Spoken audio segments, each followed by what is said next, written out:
अरहमित्यक्षरं ब्रह्म वाचकं परमेष्ठिनः सिद्धचक्रस्य सद्बीजं सर्वतः प्रणमाम्यहम्।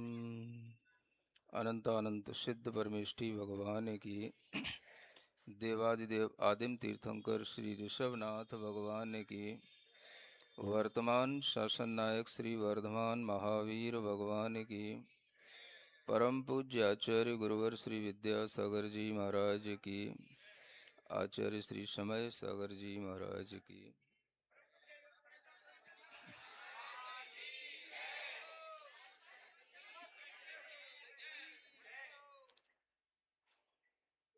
आप सभी सभा में उपस्थित श्रद्धालुओं के लिए एक पर्यावरण का विषय चल रहा था, जिसकी समझ आज हम सभी के लिए बहुत आवश्यक है। जिस पर्यावरण की बात कल हमने प्रारंभ की थी और इस बात पर छोड़ी थी कि इस पर्यावरण को सबसे ज़्यादा प्रदूषित करने वाले जो लोग हैं वो ज्ञानी भी हैं और मोही भी हैं। मोह के साथ जुड़ा हुआ यह ज्ञान जब हमारे लिए सामने आता है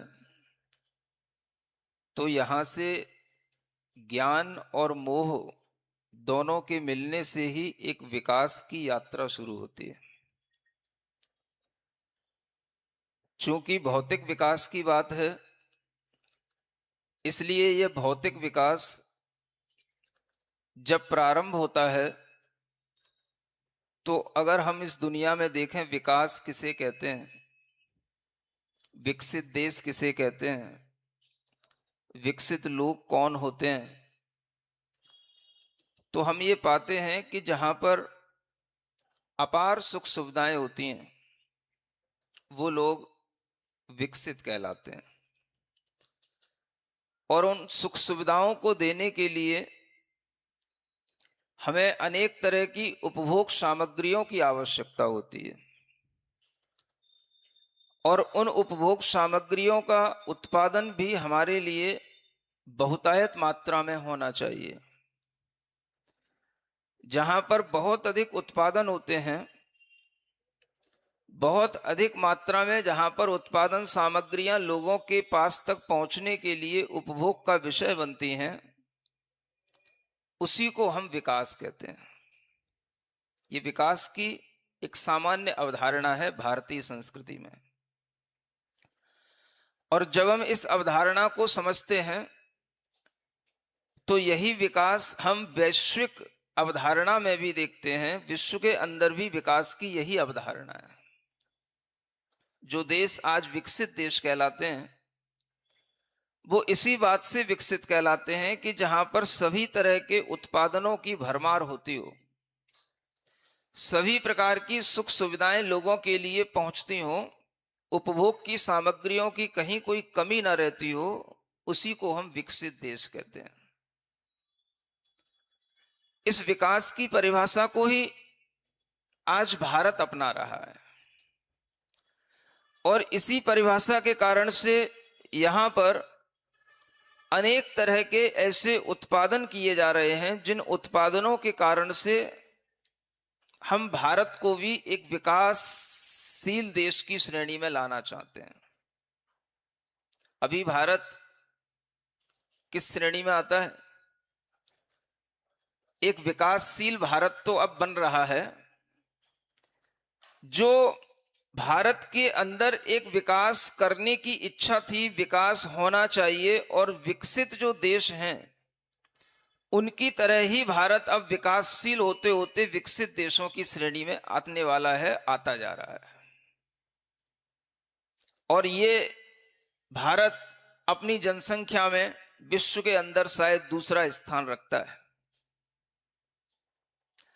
और जब इतनी बड़ी जनसंख्या के लोग उस विकास को सामने लाएंगे जो विकास यूरोपीय देशों में चलता है, जिस विकास में तमाम सुख सुविधाएं लोगों के लिए उपलब्ध रहती हैं। तो उन सुख सुविधाओं की प्राप्ति करने के लिए जो साधन अपनाए जाएंगे, वो साधन अगर इतने सारे लोगों में फैलेंगे तो ये पर्यावरण दूषित हुए बिना रहेगा नहीं। आज लोगों के लिए सबसे ज्यादा भावना उत्पन्न होती है, विचार उत्पन्न होता है अति परिग्रह को संगठित करने का, संग्रहित करने का। परिग्रह की लालसा, आवश्यकता से अधिक वस्तुओं को रखना, उपभोग की सामग्री का जरूरत से ज्यादा उपयोग करना, और जितना जितना उपभोग की सामग्री के प्रति हमारी लालसा बढ़ेगी, परिग्रह के प्रति लालसा बढ़ेगी, उतना ही ज्यादा उत्पादन करने पड़ते हैं। और उत्पादन को भी बढ़ाने के लिए अनेक तरह के यंत्र लगाने पड़ते हैं, मशीनें लगानी पड़ती हैं, टेक्नोलॉजी विकसित करनी पड़ती है, तब जाकर के वो उत्पाद एक साथ बहुत मात्रा में उपलब्ध होकर के एक साथ अनेक अनेक लोगों के पास तक पहुंच पाते हैं। ये जो विकास का क्रम चल रहा है, जिसे हमने विकसित देशों की श्रेणी में लाने के लिए भारत को एक अपने मन में कटिबद्धता उत्पन्न कर रखी है, यही विकसित देश की श्रेणी में लाने के लिए जो हमने प्रयास कर रखा है, ये प्रयास ही सबसे बड़ा प्रदूषण उत्पन्न कर रहा है। भारत एक कृषि प्रधान देश था और इसकी इस पहचान के कारण से ही, कृषि प्रधानता की पहचान के कारण से ही भारत के अंदर सर्वाधिक अध्यात्म प्रिय लोग रहते थे, सुखी लोग रहते थे। इस भारत के अंदर सबसे ज्यादा ज्ञानी लोग, शिक्षित लोग, चिंतक लोग इस भारत के अंदर रहा करते थे। आप भारत का प्राचीन इतिहास पढ़ें तो इस भारत में सब कुछ हुआ करता था। लोग बड़े सुख के साथ, समृद्धि के साथ जीते थे, और वो समृद्धियां इतनी थीं कि हर गांव गांव में लोग सुखी थे, समृद्ध थे। हर तरह की सुविधाएं नहीं होते हुए भी लोग प्रसन्न थे, खुश थे।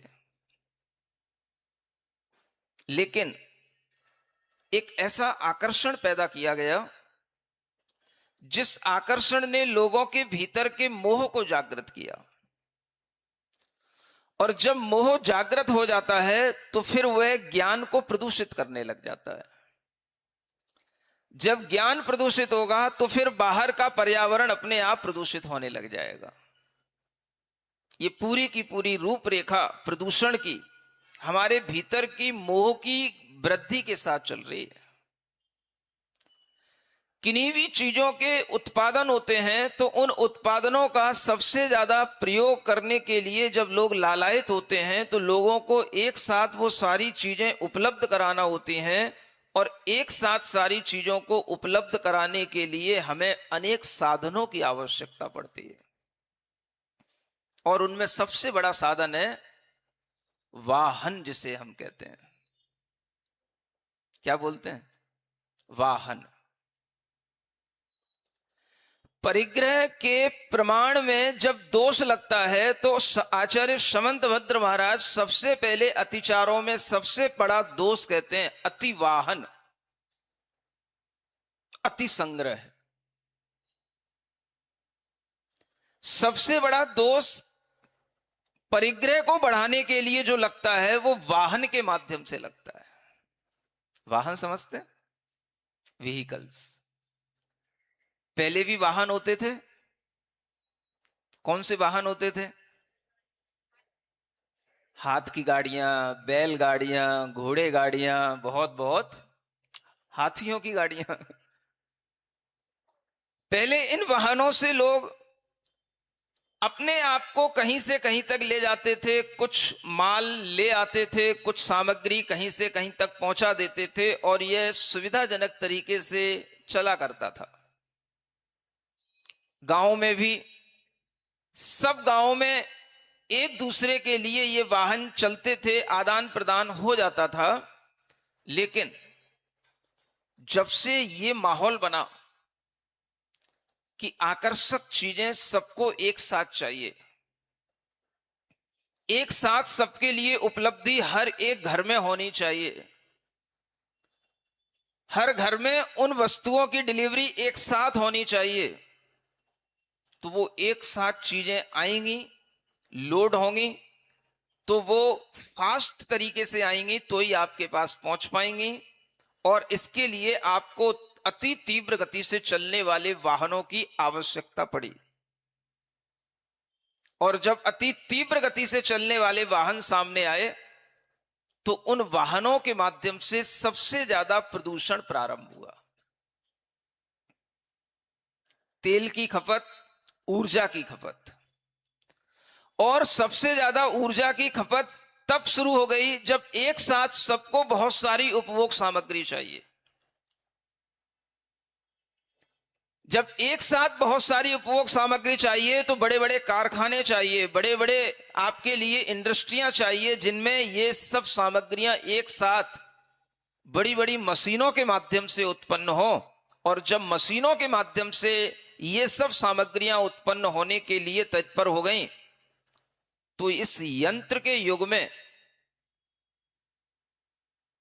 ऐसी यंत्रणा लोगों के लिए मिलने लग गई कि प्रकृति का भी उससे एक तरह से बैलेंस बिगड़ गया। इसको कहते हैं विकास। और यह विकास जब तक चलेगा, जिस गति से चलेगा, पर्यावरण उसी गति से दूषित होगा। वो आपसे संभलने वाला नहीं है। अब आप केवल इस पर गोष्ठी कीजिए, विचार मंथन कीजिए, अब आपसे कुछ होने वाला नहीं है। क्योंकि होता तब तक जब तक आप भगवान महावीर स्वामी के द्वारा बताए गए अपरिग्रह अणुव्रत का पालन करते। आपने अपरिग्रह अणुव्रत की धज्जियां उड़ाना शुरू की, और जहां पर परिग्रह की अपार सीमा के प्रति लालसा आदमी के अंदर उत्पन्न होने लगी, तो बस वहीं से पहला प्रदूषण हमारी विचारों से उत्पन्न हुआ, हमारा मोह जनित ज्ञान से उत्पन्न हुआ, और वही प्रदूषण आगे चल करके अनेक समस्याओं का कारण बन गया। आचार्य समंतभद्र महाराज ने रत्नकरंड श्रावकाचार में अपरिग्रह अणुव्रत के अतिचारों का वर्णन करते हुए सबसे पहला अतिचार, सबसे पहला दोष बताया अतिवाहन। ये एक ज्ञान की बात मैं आपको बता रहा हूं।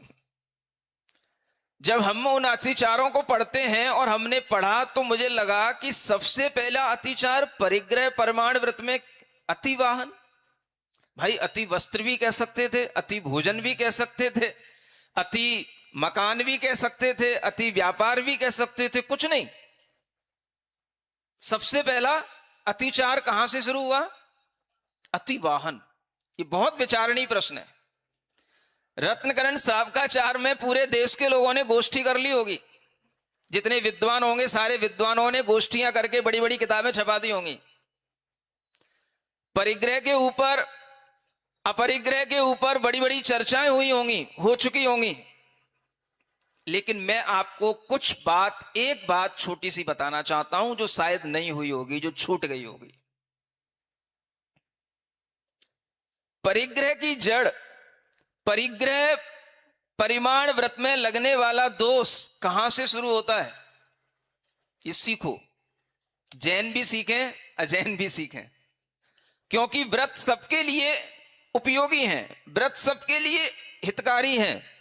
और अगर आप इस व्रत का पालन करेंगे, इस नियम का पालन करेंगे, अपरिग्रह अणुव्रत की ओर अगर आप चलेंगे तो कहीं कोई गुंजाइश है इस पर्यावरण को प्रदूषण से बचाने की। अदरवाइज कोई गुंजाइश नहीं है कि आप इस पर्यावरण को बचा सकें। सबसे पहला दोष कहां से शुरू होता है? तो आचार्य समंतभद्र जैसे तार्किक महाराज लिखते हैं, अति वाहनाति संग्रह विस्मय लोभाति भार वहनानी। यानी सबसे पहले अति वाहन, जहां पर वाहनों की अति होने लग जाएगी, परिग्रह बढ़ने लगेगा, उपभोग बढ़ने लगेगा, उपभोक्ता का मार्केट बढ़ने लगेगा, सारे के सारे प्रदूषण यहीं से उत्पन्न हो जाएंगे। आज आप देखें, कोई भी नया प्रोडक्ट मार्केट के अंदर आता है तो उस प्रोडक्ट को मार्केट में लाने के लिए कितनी बड़ी बड़ी कंपनियां और कितने बड़े बड़े वो कंपनियां अपनी इंडस्ट्रियां चलाती हैं, तब किसी मार्केट में लाकर के उस प्रोडक्ट की खपत उपभोक्ता के पास तक पहुंचा पाती हैं। पहले जब इस तरह की कंपनियां नहीं होती थी, इस तरह की टेक्नोलॉजी नहीं होती थी, लोग सब चीजें खाते थे, पीते थे, खुद अपना बनाते थे, खुद अपना करते थे। हर एक गांव में भी हर चीज उपलब्ध रहा करती थी। वाहन भी होते थे, वस्त्र भी होते थे, जूते चप्पल भी होते थे, खाने पीने की सामग्रियां भी होती थी और सभी तरह की सुख सुविधाएं, लोहे के सामान भी होते थे और सब तरीके के कपड़े आदि भी हुआ करते थे। लेकिन जो जहां पर बन रहा है वहीं पर खाया जा रहा है, वहीं पर उसका उपभोग किया जा रहा है, तो वाहन की जरूरत नहीं, सब अपना अपना सुख खुद भोग लेते थे और खुद उस सुख के उपभोग के साथ में प्रदूषित होने से अपने मन को भी बचा लेते थे और पर्यावरण को भी प्रदूषित करने से बचे रहते थे। पर्यावरण प्रदूषण का सबसे बड़ा कारण यह उपभोक्तावाद का जन्म लेना, यह उपभोग का बड़ा बाजार खड़ा होना और सारा बाजार एक एक कंपनी के एक एक ओनर के हाथ में होना, ग्लोबलाइजेशन इस वर्ल्ड के अंदर हर एक चीज का, हर एक प्रोडक्ट का हो जाना, यह सबसे ज्यादा प्रदूषण का कारण है। जहां पर ऐसी मशीनें काम करती हैं, हजारों लोग एक साथ काम करते हैं, वहां पर आप देखिए कितना प्रदूषण उन मशीनों के माध्यम से होता है, कितना कचरा वहां से निकलता है, कितने केमिकल वहां से निकलते हैं और वही केमिकल सारी नदियों को बर्बाद करते हुए, पूरी भूमि को बर्बाद करते हुए आगे बढ़ते चले जाते हैं। हमारी मजबूरी है, हमें भारत एक विकासशील देश कहलाता था, हम विकासशील थे, लेकिन हमने क्या होड़ बना ली, हमें अब विकसित देशों की श्रेणी में आना है। पर्यावरण प्रदूषण का सबसे बड़ा कारण यह उद्देश्य है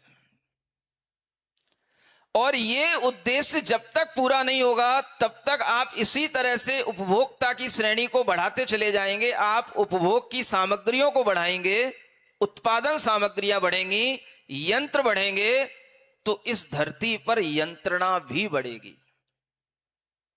यंत्रणा समझते?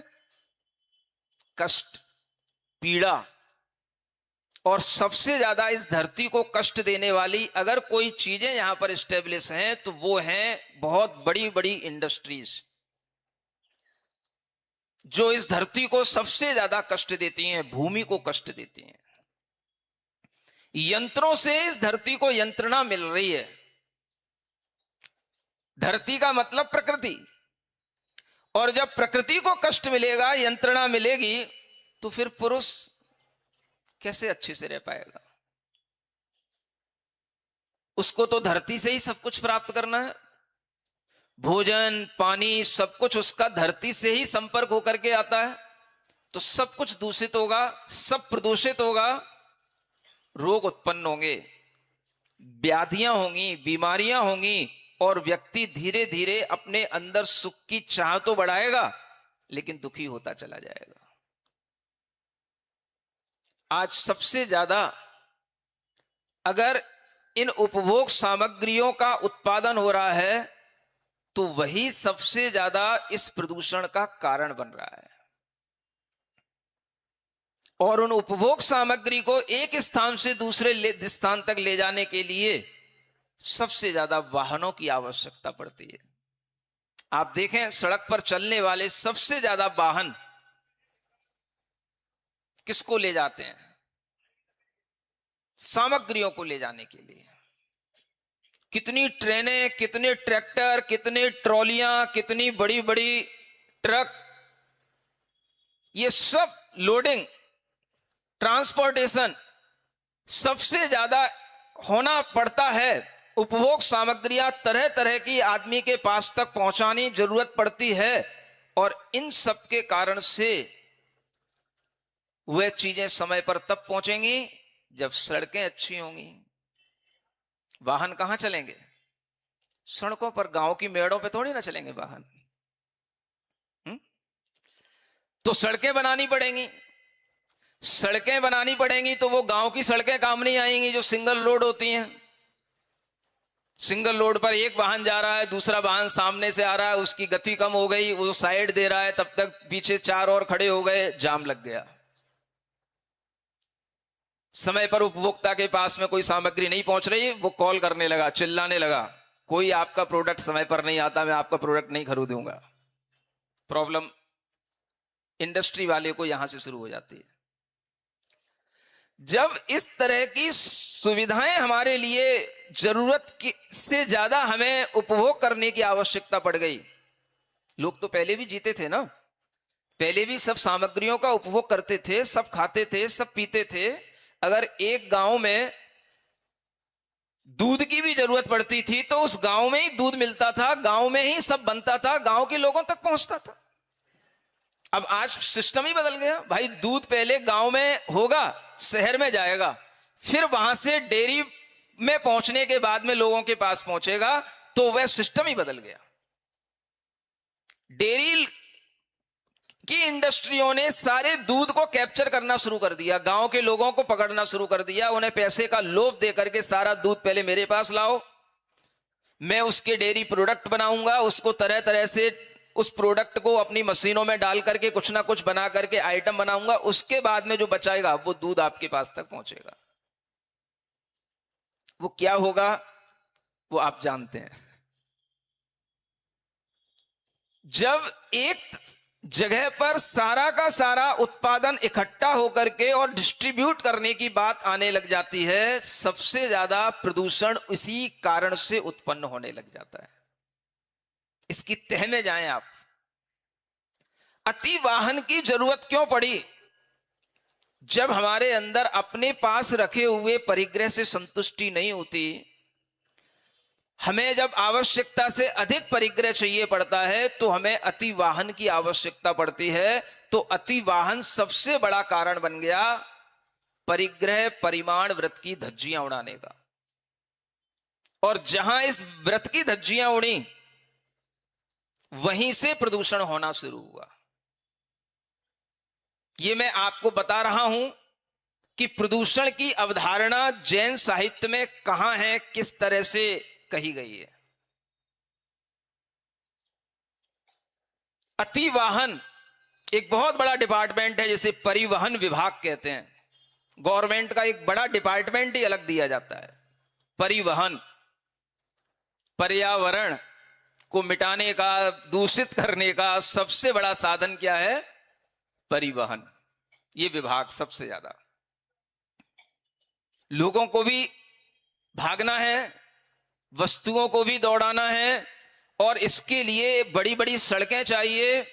तो पहले सिंगल रोड हुआ करती थी, गांव की सड़कें हुआ करती थी, तब तक भी ठीक था भाई, ट्रैक्टर ट्रॉली थोड़ी बहुत चली जाती थी। अब तो सबको आधा घंटे के अंदर, एक घंटे के अंदर सारे शहरों में सारी चीजों की डिलीवरी एक साथ होनी चाहिए। चाहे वो दूध के प्रोडक्ट हो, चाहे वो साग सब्जियां हो, चाहे कोई भी तरह की दालें हो, अन्न हो, कुछ भी हो, सब कुछ सब जगह दौड़ता भागता दिख रहा है, दौड़ता भागता दिख रहा है। और दौड़ने के लिए सड़कें चाहिए। सिंगल रोड से काम नहीं चला तो डबल रोड शुरू हुई, डबल रोड से काम नहीं चला तो 4 लाइन रोड शुरू हुई। अब 4 लाइन रोड भी छोटी दिखती हैं, 6 लाइन चाहिए, 8 लाइन तक हो गई हैं, इससे भी ज्यादा है, हो सकती है कहीं। समझ आ रहा है? कहाँ है, नोएडा वोएडा में है कहीं? चाइना में? अरे अपन भारत की बात कर ले अभी। तो बस जब जो चीज चाइना में है, जो चीज अमेरिका में है, वो चीज भारत में होगी, आने वाले समय में हो जाएगी, कोई बड़ी बात नहीं है। 8 लाइन हो चुकी है, 10 लाइन हो जाएगी, 12 भी हो जाएगी, 16 तक हो जाएगी, सब हो जाएगा। 16 कारण भावना वहीं पर नजर आएगी आपको। समझ आ रहा है? जितना ज्यादा इन सड़कों का विस्तार हुआ, जानते हो, भूमि उतनी ज्यादा पीड़ित हुई। जिस सनातन संस्कृति में हम इस भूमि को, इस धरती को मां कहते थे, इस धरती को सबसे ज्यादा यंत्रणा देने का काम इन यंत्रों ने किया, इन मशीनों ने किया, इस टेक्नोलॉजी ने किया, और उसके कारण से जो सड़कों का निर्माण बढ़ाना पड़ा, तो सबसे ज्यादा वृक्षों का कटना, सबसे ज्यादा जंगलों का नष्ट होना, सबसे ज्यादा हरियाली भूमि का मिटाना, ये इन सड़कों के लोभ के कारण से सामने आया।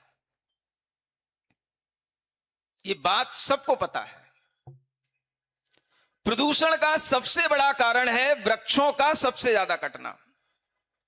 जो धरती पर स्वयं उगे हुए थे, स्वयं जहां जंगली जंगल हुआ करते थे, सब तरह की प्रजातियां खुद ब खुद उत्पन्न होती थी, अब वहां पर तुम वृक्ष लगाने का कितना भी आंदोलन कर लो, तुम जहां एक साथ हजारों की संख्या में, लाखों की संख्या में वृक्षों का नाश कर रहे हो, और वहां पर आज आप अगर कोई वृक्ष लगा भी रहे हो, 20-40 साल के बाद में अगर वो वृक्ष बढ़ भी जाएगा, तो 20-40 साल के बीच में तो जितना विनाश हो जाएगा उसकी भरपाई कौन करेगा?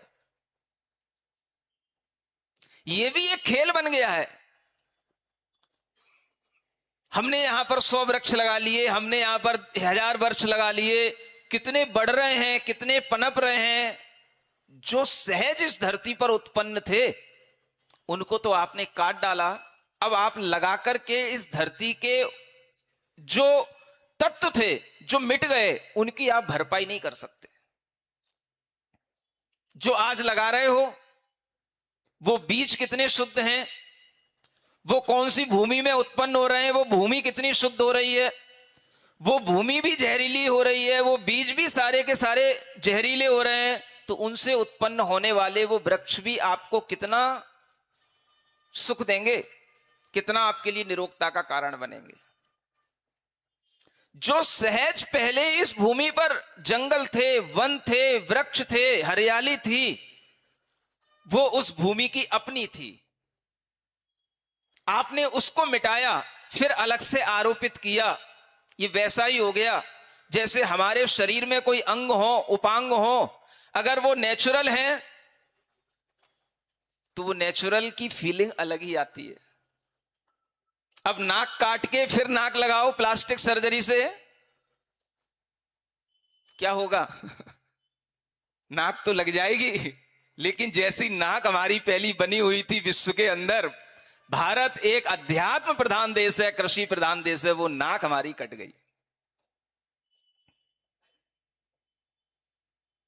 अब हमें विकास चाहिए, उत्पाद चाहिए, उत्पादन के लिए यंत्र चाहिए, उन यंत्रों के लगाने के लिए और उत्पादक सामग्री को आगे बढ़ाने के लिए वाहन चाहिए, वाहनों के लिए सड़कें चाहिए, और सड़कों के लिए भूमि का लंबा लंबा सपाट होना, किलोमीटरों तक होना चाहिए। अब चिल्लाओ आप, ग्लोबल वार्मिंग, क्या कर लोगे आप? आपके लिए सबसे पहले जो चीज बताई गई थी, वो चीज यहीं से शुरू होती है। प्रदूषण का सबसे बड़ा कारण है ये परिवहन विभाग। परिवहन विभाग का मंत्री बुरा ना मान जाए। समझ में आ रहा है?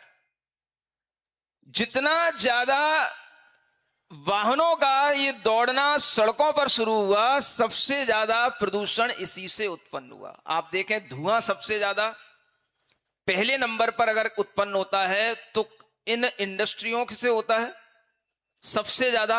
और अगर दूसरे नंबर पर धुआं सबसे ज्यादा, कार्बन डाइऑक्साइड सबसे ज्यादा अगर उत्पन्न होती है तो इन वाहनों से होती है।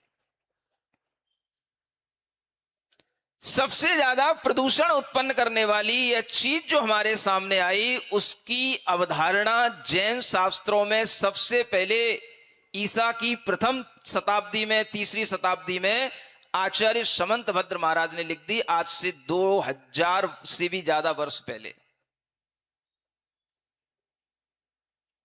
और यही चीज आज सबसे ज्यादा प्रदूषण का कारण बन रही है। मैंने सोचना शुरू किया कि जैन शास्त्रों में प्रदूषण कहां से आ रहा है, कहीं तो आचार्यों ने कुछ लिखा होगा। तो मुझे सबसे बड़ा क्ल्यू यहां से मिला, सुन रहे हो? और यह सोच भी इसी धरती की है जहां से अरहम योग जन्म हुआ है। इसी भूमि की यह सोच है जो आपके सामने प्रस्तुत की जा रही है। आचार्य समंतभद्र महाराज की वह बात के अति वाहन, जिस जमाने में वाहन होते नहीं थे उस जमाने में उन्होंने लिखा अति वाहन। भाई पहले तो क्या होता था, बैलगाड़ियां होती थी, ज्यादा से ज्यादा घोड़ा गाड़ियां होती थी। और उस जमाने में 2000 वर्ष पहले, 2500 वर्ष पहले आचार्य महाराज लिख रहे हैं अति वाहन। ये परिग्रह को दूषित करने वाला सबसे बड़ा भाव है, विचार है। और जब व्यक्ति के अंदर यह विचार आने लगेगा तो वो अपरिग्रही हो ही नहीं सकता है। अणुव्रति अपरिग्रह का अणुव्रत वो पाल ही नहीं सकता है। हम सबसे ज्यादा इसी बात पर विचार करें। पर्यावरण का प्रदूषण, आज आप देखो घरों घरों में जितने लोग हैं उससे ज्यादा वाहन होंगे। एक घर में 4 आदमी होते हैं मुश्किल से, 4 भी ज्यादा कह दिया मैंने समझ आ रहा है? और वाहन 6 होंगे, 8 होंगे। उनको खड़ा करने की जगह नहीं मिलती है बड़े बड़े शहरों में, दिल्ली और नोएडा में मैं देख के आता हूं तो सुबह सुबह गाड़ियां, लाइन, सारी सड़कें, सारी पार्किंग की कहीं जगह नहीं मिलती। घरों से ज्यादा, आदमियों से ज्यादा वाहन हो रहे हैं। घर तो एक है, वाहन 4 हैं, आदमी 2 हैं। सबके लिए अलग अलग चाहिए। जैसे पहले हमारे लिए फैशन होता था कि हम घर के कपड़े अलग पहनते हैं, किसी पार्टी में जाते हैं, बारात में जाते हैं तो कपड़े अलग पहनते हैं, ऐसे ही ऑफिस जाने का वाहन अलग होता है और किसी पार्टी में जाने का वाहन अलग होता है। सुन रहे हो? हंस भी रहे हो? और जब समय आ जाता है पर्यावरण बचाओ, पर्यावरण बचाओ, तो खड़े भी हो जाते हो। किसको चिल्ला रहे हो? किसके लिए पुकार लगा रहे हो पर्यावरण बचाओ? कौन बचाएगा पर्यावरण? भगवान आएगा पर्यावरण बचाने के लिए? कौन बचाएगा पर्यावरण?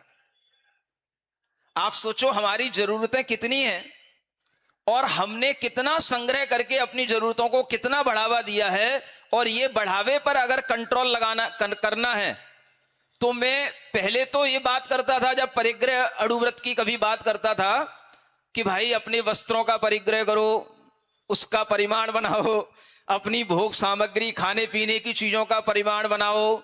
अब तो मेरा दिमाग ही बिल्कुल फ्यूज ही उड़ गया जब से मैंने इस सूत्र पर चिंतन किया। अति वाहन,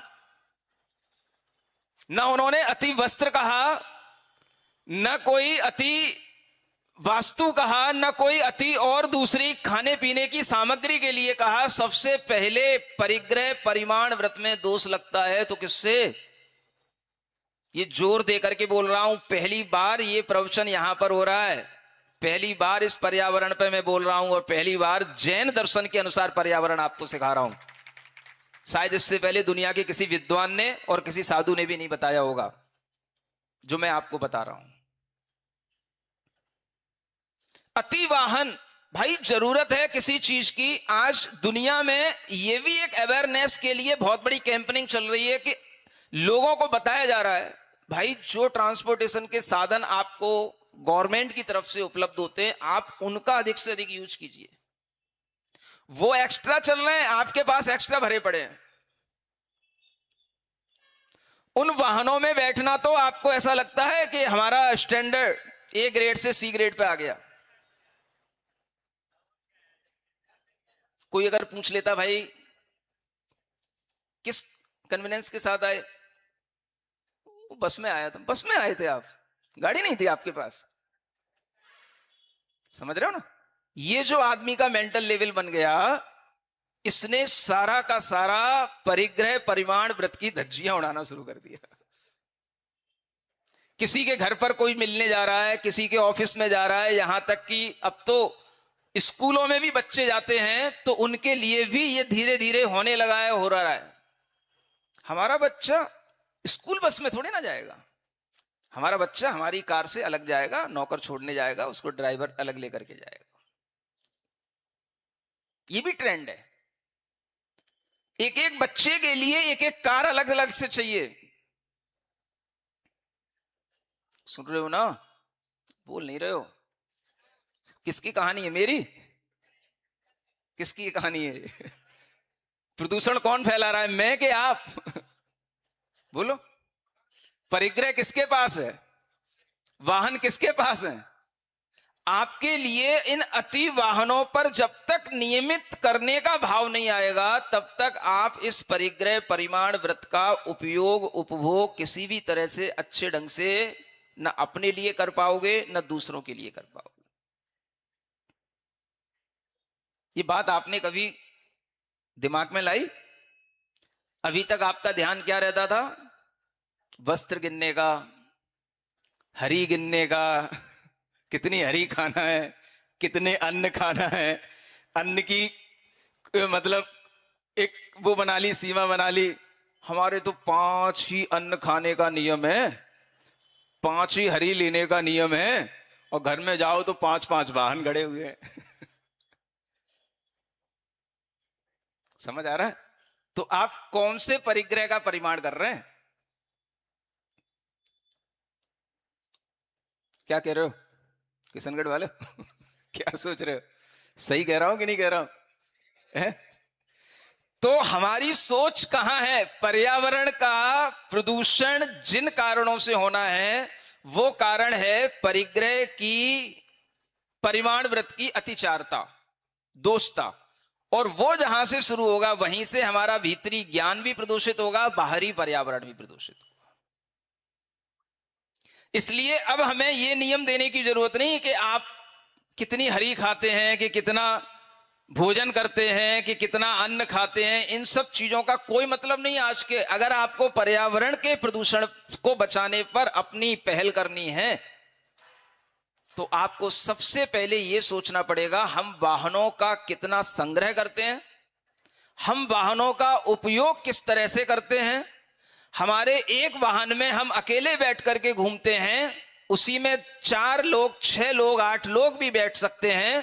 पूरा का पूरा सड़क पर हम अकेले तन करके चलते हैं, हम अकेली गाड़ी में अपने अकेले बैठे हुए होते हैं, एक ड्राइवर साथ में होता है, और उसी गाड़ी में अगर 6 लोग 8 लोगों की बैठने की जगह है, तो हम अपनी गाड़ी को सरकारी गाड़ी तो नहीं बनाना चाहेंगे कभी भी। क्यों ले जाएंगे भाई हम 6 आदमियों को बिठा करके? है? बिठाएगा ही नहीं वो, सही बात है। क्यों बिठाएगा भाई? हाँ? जिसने 20 लाख की गाड़ी ली है, वो क्यों सड़क चलते आदमी को अपने गाड़ी में बिठाएगा? कौन बिठाएगा? वही तो मैं कह रहा हूं, वही तो मैं कहने जा रहा हूं। तो यही बात समझने की है कि हम उस वाहन का उपयोग अपने लिए कर रहे हैं, उसके माध्यम से कितना प्रदूषण फैल रहा है, हम कितनी जगह ऑक्युपाई करके चल रहे हैं इस सड़क के ऊपर। और अगर हम अपनी सुविधा के लिए इतना भी अपने लिए करने लग जाएं कि जो वाहन जहां तक जा रहे हैं, अगर उसमें सेठ लोग भी सरकारी वाहनों का उपयोग करेंगे, तो एक सामान्य आदमी भी सरकारी वाहनों का उपयोग करने में हिचकेगा नहीं। लेकिन जब सब अपने अपने वाहनों का अलग अलग उपयोग करेंगे, तो फिर सामान्य आदमी भी सोचेगा, मैं भी क्यों इस बस में बैठूं, मैं भी क्यों इस ट्रेन में बैठूं, मैं भी अपनी अलग कार खरीदूंगा और उसी से जाऊंगा। समझ में आ रहा है? आप सोचें, एक कार को खड़ा करने में कितना लोहा लगता है, और जब वो 10 साल के बाद 6 साल के बाद बेकार हो जाती है तो कितना कचरा डंप होता है, ये भी आप कहीं देख सकते हैं। हमने देखा था कहीं दिल्ली नोएडा की तरफ। समझ में आ रहा है? ऐसा जो कुछ भी ये सब वेस्टेज हो रहा है और इससे जो प्रदूषण हो रहा है, ये भी अनाप शनाप पर्यावरण को बिगाड़ने का कारण बन रहा है। इसलिए मैं आज इस पर्यावरण प्रदूषण के लिए यही बात आपसे कहना चाहता हूं। वस्त्र आपके पास कितने ही हो, मैं अभी कुछ नहीं कह रहा। अन्न कितना ही खा लो भाई, उतना ही खाओगे जितना पेट में समाएगा ना। तुमने अन्न की गिनती बना करके अपने आप को संतुष्ट कर लिया, मैं 5 खाता हूं। 5 खाओ चाहे 10 खाओ, क्वांटिटी तो उतनी ही कंज्यूम होगी ना जितना आपके पेट की जगह है। उससे क्या फर्क पड़ता है भाई? हरी चाहे 10 खा लो, चाहे 20 खा लो, चाहे 4 खा लो, चाहे 1 खा लो, आदमी को पेट भरने का उद्देश्य है, चाहे 10 से भरे चाहे 1 से भरे। फर्क क्या पड़ता है भाई? ये कौन सी फिनोमेना शुरू होगा, ये कहां से फिलॉसफी शुरू हुई जिसने सारे के सारे मतलब विचारों को ही बदल दिया कि हमें क्या समझना चाहिए। परिग्रह परिमाण व्रत का इतना पठन पाठन होने के बाद हर व्यक्ति रतखंड श्राव का चार पढ़ता है, हर पाठशाला में पढ़ाया जाता है, लेकिन कोई उसका प्रैक्टिकल यूज नहीं है। आज आपके सामने ये बात रखी है, आपके गले ये बात उतरनी चाहिए। जो हम कर चुके कोई बात नहीं, अगर हम भीतर से थोड़ी सी भी अवेयरनेस लाएंगे तो हम एक बहुत बड़ा रोल पार्ट कर सकते हैं इस एनवायरनमेंट को शुद्ध बनाने में, इस पर्यावरण के प्रदूषण को रोकने में हम अपना एक बहुत बड़ा रोल अदा कर सकते हैं। लेकिन वो होगा किससे? मैं किसी और चीज पर जोर नहीं दूंगा। अब अतिवाहन, उसके बाद लिखा है अति संग्रह, ये दूसरे नंबर पर है। आचार्य समंत भद्री महाराज की दृष्टि बहुत बड़ी दृष्टि है, बहुत बड़े दार्शनिक हुए वो। अति संग्रह माने और दूसरी चीजों का संग्रह बाद में, पहले अति वाहन से यह प्रदूषण शुरू होता है। इसलिए पहले आप इस तरह के वाहनों के प्रयोग पर ध्यान दीजिए। हमें कितनी जरूरत अपने प्राइवेट वाहन की पड़ती है और हम कितना काम अपने इन गवर्नमेंट जो व्हीकल्स चलते हैं, जो परिवहन विभाग की चीजें चलती हैं, हम उससे कितना अपना उपयोग कर सकते हैं। अगर हम इस पर भी ध्यान देने लगेंगे तो एक बहुत बड़ा परिवर्तन समाज में आएगा, जो पर्यावरण प्रदूषण के लिए बहुत बड़ी रोकने की बहुत बड़ी पहल होगी। सरकारी वाहनों की कहीं कोई कमी नहीं है, सुविधाओं की कमी नहीं है। बस बात वही है, हम अपनी मर्जी के मालिक। जब हमें टाइम मिलेगा हम अपनी गाड़ी उठाएंगे, जब टाइम मिलेगा तब हम चलेंगे, जब टाइम मिलेगा तब हम पहुंचेंगे। अब सरकारी वाहन होगा तो कहीं ना कहीं कुछ टाइम तो रहता ही है। वेट करना भी अब हमारी फितरत में नहीं रहा। हम क्यों भाई प्रतीक्षालय पे खड़े होकर वेट करें?